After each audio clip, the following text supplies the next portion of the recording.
Good morning students. आज हम पढ़ेंगे बेटा ऑर्डर क्या है। देखो वैसे तो मैंने आप लोगों को बताया था कि ऑर्डर क्या है लास्ट वीडियो के अंदर, बट अब हम देखते हैं कि एग्जांपल्स के थ्रू भी और हमारे पास डेफिनेशन क्या होगी ऑर्डर की।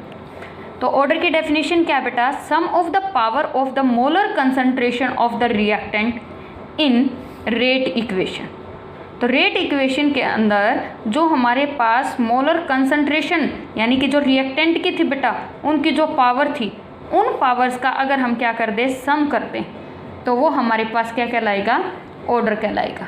अब यहाँ पर देखो आपके पास एक इक्वेशन दे रखी है A plus B give rise to C.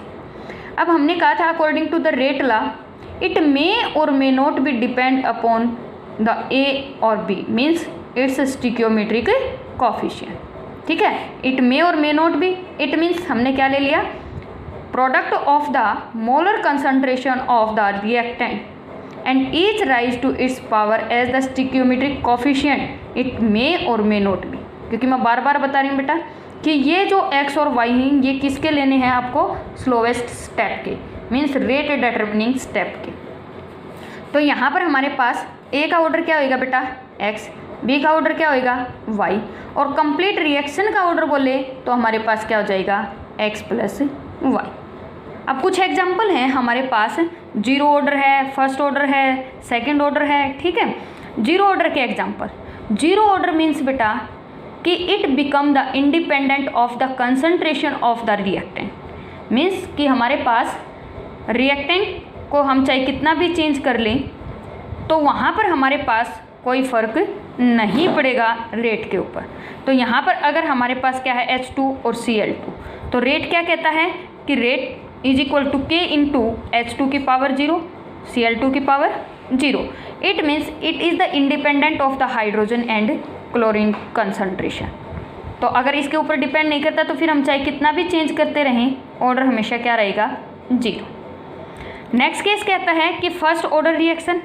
अब फर्स्ट ऑर्डर रिएक्शन यहाँ से तो हमें क्या अपीयर, और अभी 2N2O give rise to 2N2 plus O2। ठीक है, तो यहाँ पर हमारे पास ये रेट किसके ऊपर डिपेंड कर रही है? N2O की पावर 1। बट अगर एक्चुअली हम यहाँ पर देखें तो यहाँ पर तो स्टिक्योमेट्रिक कोफिशिएंट रिएक्टेंट का कितना है? 2। बट यहाँ पर हमारे पास रेट क्या दे रहा है? इसके स्टिक्योमेट्रिक कोफिशिएंट को पावर नहीं बना रहा, पावर कितनी है? 1। इट मीन्स ये कैसे ऑर्डर की है? 1 ऑर्डर की। तो ये रिएक्शन हमारे पास किसी एक स्टेप के अंदर नहीं बेटा, ये मिनिमम 2 या 2 से ज़्यादा स्टेप्स के अंदर हो रही है, और जो स्लोवेस्ट स्टेप होगा वही हमारे पास रेट डिटरमिनिंग स्टेप होगा। ठीक है, नेक्स्ट कहता है सेकेंड ऑर्डर। भाई H2 plus I2 give rise to 2HI।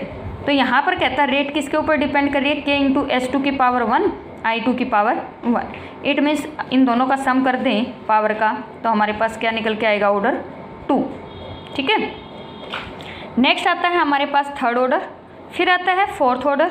तो इट मीन्स कि यहाँ पर हमारे पास जो स्टिक्योमेट्रिक कोफिशिएंट थे उनके ऊपर डिपेंड कर भी सकता है और नहीं भी।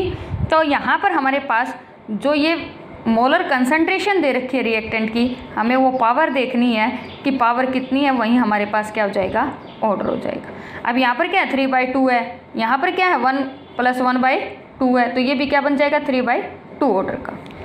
तो नेक्स्ट कहता है कि कंपेयर करो कि रिएक्शन रेट क्या है और रेट कांस्टेंट क्या। तो देखो इसके अंदर क्या होगा भाई? कंसंट्रेशन चेंज होती चली जाएगी किसकी? रिएक्टेंट की या प्रोडक्ट की पर यूनिट टाइम। तो आपको पता है रिएक्टेंट की डिक्रीज होती है और प्रोडक्ट की इंक्रीज होती है। इसके अंदर क्या होता है? स्पेसिफिक रेट होती है जब हमारे पास मोलर कंसंट्रेशन रिएक्टेंट की और प्रोडक्ट की क्या ले ली जाए? यूनिटी ले ली जाए। यानी कि रिएक्टेंट की भी कंसंट्रेशन 1, प्रोडक्ट की भी कंसंट्रेशन 1, तब हमारे पास वो क्या बन जाएगी? स्पेसिफिक रेट बन जाएगी। उसको हम क्या कहेंगे? रेट कांस्टेंट के। नेक्स्ट कहता है कि रिएक्शन जो रेट है वो चेंजेज होती चली जाती है विद कंसंट्रेशन।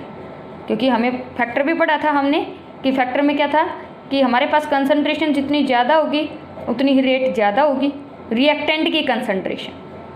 अब रिएक्टेंट की कंसंट्रेशन डिक्रीज होती है, भाई प्रोडक्ट की कंसंट्रेशन इंक्रीज होती है। तो जैसे जैसे रिएक्टेंट की कंसंट्रेशन डिक्रीज होएगी वैसे वैसे रिएक्शन रेट भी क्या होती चली जाएगी? डिक्रीज होती चली जाएगी। बट यहाँ पर तो कंसंट्रेशन हमने कितनी ले ली भाई? रिएक्टेंट की भी प्रोडक्ट की भी 1 1 ले ली। इट मीन्स ये क्या रहेगा, रिमेन कांस्टेंट रहेगा किसी भी टेम्परेचर के ऊपर। नेक्स्ट हमारे पास बात आती है कि unit of rate is equal to the mole per litre पर सेकेंड, क्योंकि रेट क्या होता है, कंसंट्रेशन पर यूनिट टाइम।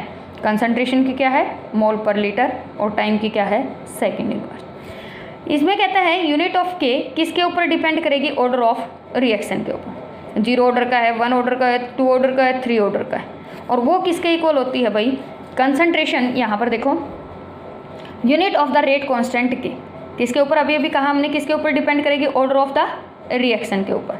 तो के क्या होती है कि रेट अपॉन ए की पावर एन। अब आप लोगों ने देखा था rate is equal to K into concentration of reactant की पावर एन। तो यहाँ पर इसको क्या लिख दिया गया, K is equal to rate by concentration of reactant की power N.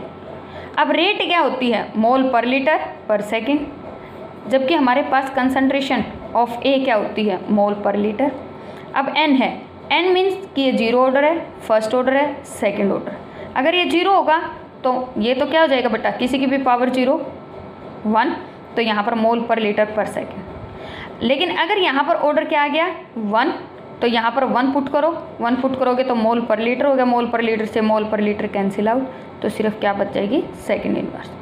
Same case second, यानी कि 2 पुट करोगे यहाँ पर 2 पुट करोगे तो ऊपर जाने के बाद क्या हो जाएगा 1 - 2, तो मोल इनवर्स लीटर पर सेकेंड। सेम केस 3 पुट करोगे तो क्या हो जाएगा, मोल -2 लीटर, हमारे पास 2 और सेकेंड इनवर्स। तो ये आपके पास क्या आ जाएंगी, वैल्यूज आ जाएंगी। और कई बार आप लोगों को ये नहीं दिया मिलेगा स्टेटमेंट के अंदर कि ये 0 ऑर्डर की है, फर्स्ट ऑर्डर की है, सेकेंड ऑर्डर की है। जब न्यूमेरिकल निकलवाता है तब स्पेशली, तब हमारे पास हमें क्या देखना होता है, यूनिट देखनी होती है। अगर यूनिट ये दे रखी है तो समझ जाना 0 ऑर्डर है, यूनिट ये दे रखी है तो समझ जाना फर्स्ट ऑर्डर है, यूनिट ये दे रखी है समझ जाना सेकेंड ऑर्डर। तो फिर आप लोगों को खुद ये अज्यूम करना है कि हमारे पास किस ऑर्डर की है, 0 की है, फर्स्ट की है, सेकेंड की है, थर्ड की है, किसको देखते हुए, यूनिट्स को देखते हुए। ठीक है।